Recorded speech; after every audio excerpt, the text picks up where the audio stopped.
नमस्कार। आज का हमारा टॉपिक है बौद्ध शिक्षा। इस शिक्षा के सबसे पहले हम बौद्ध शिक्षा के विषय में जानेंगे कि ये क्या है।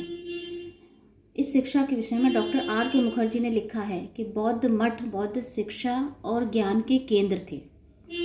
बौद्ध संस्कार में अपने मठों से पृथक या स्वतंत्र रूप से शिक्षा प्राप्त करने का कोई अवसर नहीं देता था।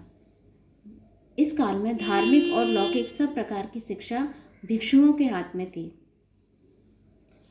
प्राचीन काल के समय बौद्ध काल में भी केवल प्राथमिक और उच्च शिक्षा की व्यवस्था थी और यह शिक्षा के दो स्तर थे। पहला लौकिक और भौतिक। प्राथमिक शिक्षा और उच्च शिक्षा के दो स्तर थे। सबसे पहले हम जानेंगे प्राथमिक शिक्षा क्या है। बौद्ध काल में प्राथमिक शिक्षा केवल बौद्ध धर्मावलंबियों को ही नहीं बल्कि सब जातियों के बालकों को उपलब्ध कराई जाती थी। यह शिक्षा मठों में दी जाती थी और आरंभ में पूर्णतया इसका स्वरूप धार्मिक था, किंतु कालांतर में यहाँ पर लौकिक शिक्षा भी दी जाने लगी।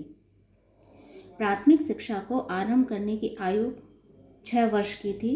इस काल में बालकों को प्रथम 6 माह में सिद्धि रस्तु नामक जो बाल पोथी थी वह पढ़नी पड़ती थी।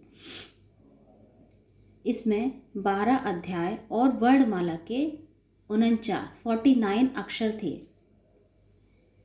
16 माह के बाद बालकों को 5 विद्याओं की शिक्षा दी जाती थी।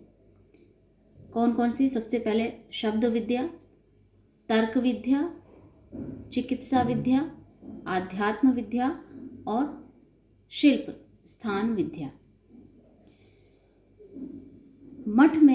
मठ विद्यालयों में शिक्षा का जो माध्यम था वह जनसाधारण की भाषा पाली थी। जनसाधारण की भाषा पाली ये प्राथमिक शिक्षा है। इसके अतिरिक्त